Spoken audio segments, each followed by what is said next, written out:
Sufi origins and core. What if the most powerful force for cultural change wasn't an army, an empire, or an invention, but an idea? An idea so profound it expressed itself not in laws, but in poetry, not in dogma, but in dance. This is the story of Sufism, often called the mystical heart of Islam. But to label it just mysticism is to miss the point. Sufism is a vibrant, living tradition that has for centuries been a secret engine of artistic innovation, philosophical depth, and profound human connection, shaping our world in ways most of us never even realize. It's a path that seeks to move beyond the outer rules of religion to experience the inner reality, the divine presence directly. It's less about what you must believe and more about what you can become. It's a journey from the head to the heart, a quest to transform the very core of one's being through the all-consuming power of love. To understand this secret power, we have to go back to the beginning, to the early centuries of Islam, around the 8th and 9th centuries. As the Islamic Empire rapidly expanded, bringing immense wealth and political power, a counter-movement began to stir. Small groups of devout individuals, known as ascetics or zahid, grew deeply concerned. They saw this new focus on worldly luxury and power as a distraction from the true spiritual core of the Prophet Muhammad's message. They believed the ultimate goal wasn't to build a worldly kingdom, but to cultivate an inner kingdom of the soul. These early figures weren't a formal, organized group. They were spiritual outliers, men and women who chose a life of simplicity, intense prayer, and deep introspection. An early ascetic in simple, patched robes, they sought to polish the mirror of their hearts so that it might reflect the divine light. From these humble beginnings, a sophisticated and profound spiritual science began to emerge. The central, electrifying concept that came to define Sufism was mahabbat, or divine love. This wasn't just respect or reverence for a distant creator. This was an intense, passionate, all-consuming love for the divine beloved. The legendary female mystic Rabia al-Adawiyya of Basra famously articulated this radical idea. In her prayers, she declared that she didn't worship God out of fear of hell or for the hope of paradise. She said, "O Lord, if I worship you from fear of hell, burn me in hell. If I worship you from hope of paradise, bar me from its gates. But if I worship you for your own sake, then do not withhold from me your everlasting beauty." This was revolutionary. It reframed the entire spiritual quest as a love affair, a journey of a lover seeking union with the beloved. This journey, however, wasn't a random walk. It was a structured path. Sufis understood that the human ego, the self or ana, is a powerful and deceptive force. It's full of pride, desire, and delusion, acting like a veil that separates us from experiencing divine reality. To navigate the treacherous terrain of the inner world and dismantle this ego, a guide was considered essential. This spiritual master, known as a murid, was not a priest or an intermediary who prayed on your behalf. They were more like an expert mountain guide who has already walked the path. They know the pitfalls, the false summits, and the hidden dangers. The guide provides a spiritual prescription tailored to the individual seeker, atala, assigning specific practices like meditations, chants, and fasts designed to break down the ego's defenses. The ultimate goal of this path is a state that sounds terrifying, but is described as the peak of spiritual bliss, fana, which translates to annihilation or extinction. This isn't physical death. It's the annihilation of the false self, the ego. The Sufis use a powerful metaphor. Imagine a single drop of water falling into the vast, boundless ocean. Where did the drop go? It didn't cease to exist, rather it lost its limited identity as a drop and became the ocean itself. This is wada. It's the moment the seeker's individual consciousness, with all its selfish desires and fears, dissolves into the infinite consciousness of the divine. It is the realization of Wahid, or divine unity, not as a theological concept to be believed, but as a living reality to be experienced. But the journey doesn't end there. Following Fana is the state of Bika, or subsistence. After tasting that oceanic unity, the mystic returns to the world of form, but their perception is forever changed. They no longer see a world of separate, disconnected things. Instead, they see the single divine reality manifesting in every atom, every person, every fleeting moment. They see the face of the beloved everywhere. This profound internal transformation, this radical re-envisioning of reality based on love and unity, couldn't remain contained within. It had to find a voice. It had to find a rhythm. It had to burst forth into the world as art, and in doing so, it would create some of the most powerful and enduring forms of creative expression the world has ever known. Block 2. Rhythm and Verse. The Art of Sufism. How do you express the inexpressible? How do you put words to the experience of the ego dissolving into the infinite, or capture the burning passion of a soul longing for its divine source? For the Sufis, intellectual arguments and theological treatises were not enough. The heart understands a language older and deeper than logic, the language of rhythm, melody, and verse. This is why art, particularly music and poetry, became not just a byproduct of Sufi practice, but a core component of the spiritual path itself. It was a technology for transformation, a vehicle designed to carry the seeker into states of spiritual ecstasy, or where the veils between the human and the divine would momentarily fall away. At the center of this practice is the controversial and powerful tradition of mola, which simply means listening. For many Orthodox religious scholars, music was seen as a dangerous distraction, a sensual indulgence that could lead the faithful astray. But Sufi masters argued that for a heart already oriented towards the divine, music could be a powerful catalyst. The Persian scholar Al-Ghazali argued that music could fan the flames of divine love in the heart, just as it could fan the flames of worldly passion in a different heart. The gathering is therefore not a concert for entertainment, it is a sacred ritual.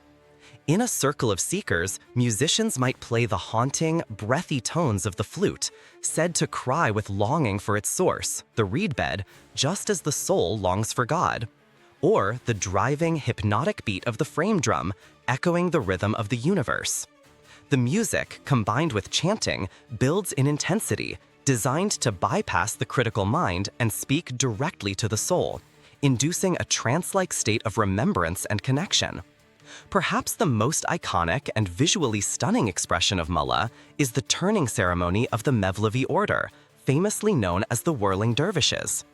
This is not a performance. It is a profound, moving prayer, a physical manifestation of cosmic truth. The Dervishes' tall felt hat represents the tombstone of the ego. Their flowing white robe is the ego's shroud. By casting off a black cloak at the beginning of the ceremony, they symbolize their spiritual rebirth, shedding their attachment to the earthly world. As they begin to turn, they enter into a controlled, ecstatic meditation.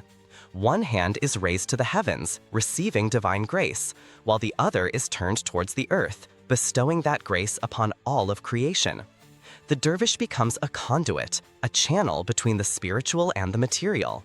Their turning mimics the planets orbiting the sun, the electrons spinning around a nucleus, a physical enactment of the universal truth that everything, from the smallest atom to the largest galaxy, revolves around a divine center.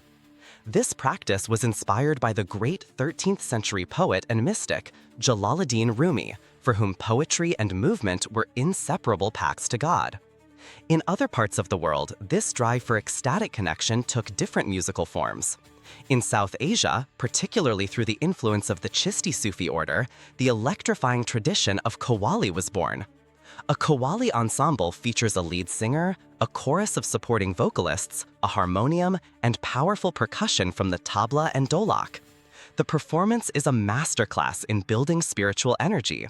The singers repeat a single poetic line over and over, exploring its nuances, increasing the tempo and intensity until the words dissolve and only the raw emotion, the spiritual longing, remains. This repetition is designed to hammer the divine message into the hearts of the listeners, breaking down their emotional and intellectual resistance. The legendary Pakistani singer Nusrat Fateh Ali Khan brought this tradition to the global stage. Audiences in New York, Tokyo, or Paris who couldn't understand a single word of Urdu or Farsi were left weeping and mesmerized by his performances. They were responding not to the lyrics, but to the hall, the spiritual state that his voice transmitted, proving the universal power of this sacred art form. And underpinning all of this music is the poetry. Sufism is, above all, a tradition drunk on the power of the poetic word.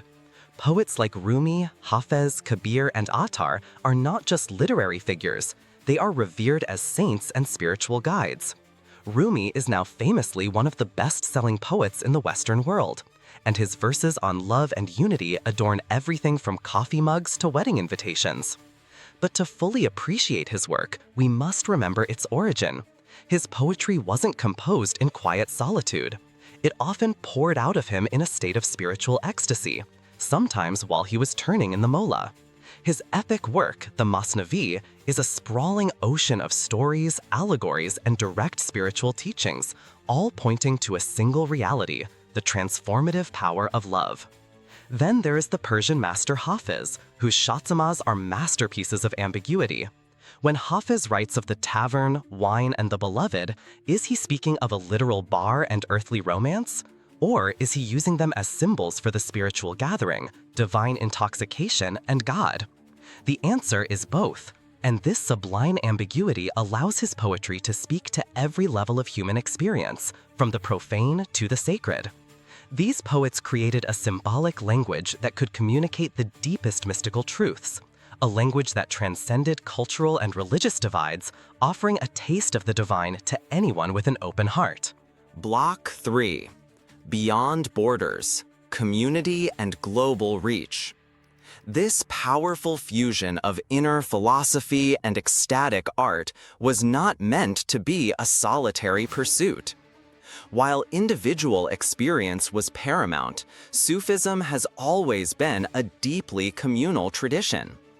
Its ideas and practices were nurtured, protected, and transmitted through vibrant social structures that became centers of gravity in their communities, drawing people in and then radiating influence outwards. This communal aspect is the key to understanding how Sufism managed to travel across continents, adapt to vastly different cultures, and maintain its relevance for over 1,000 years. The primary institution for this was the Sufi lodge, known by various names, like in Persia, in North Africa, or in the Ottoman lands. These were far more than just monasteries. They were dynamic, multifunctional hubs of social and spiritual life. A typical Sufi lodge would be a sprawling complex, often built around the tomb of a founding saint. It served as a school where the sheikh would instruct his disciples, a place for communal rituals, and, most importantly, a sanctuary of radical hospitality.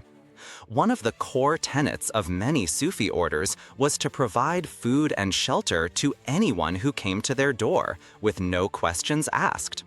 A welcoming light in the darkness for travelers, merchants, scholars, and the poor, regardless of their faith, ethnicity, or social standing. This practice of service and generosity created immense social capital and goodwill. In times of famine or political instability, the Sufi lodges were often the only functioning social safety nets, distributing food from their kitchens and providing a safe haven.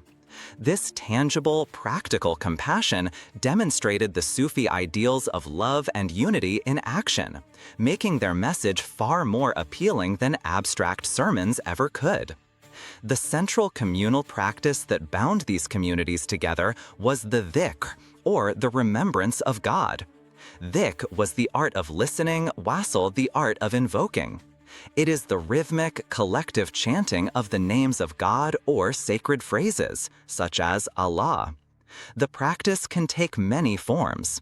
Some are quiet, meditative, and internal, focusing on the breath.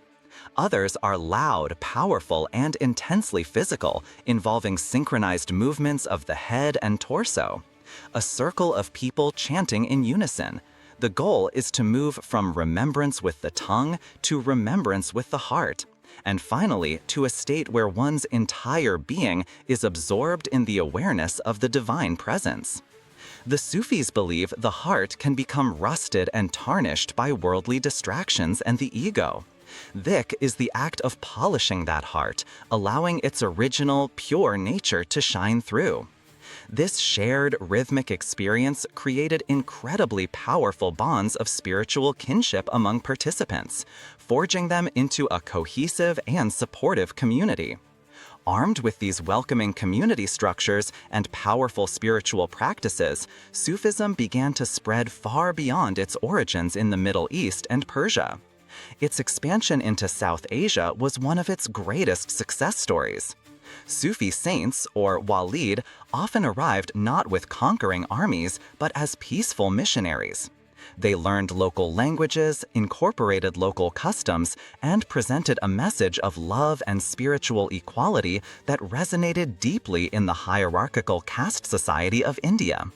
The shrines or mazara of saints like Moinuddin Chishti in Ajmer or Nizamuddin Auliya in Delhi became, and still are, massive pilgrimage centers for millions of Muslims, Hindus, Sikhs, and Christians alike, who come seeking blessings and solace. In Africa, powerful Sufi brotherhoods, or Jama'as, like the Tijaniya and Qadiriya, established vast networks that were not just spiritual, but also social, economic, and political.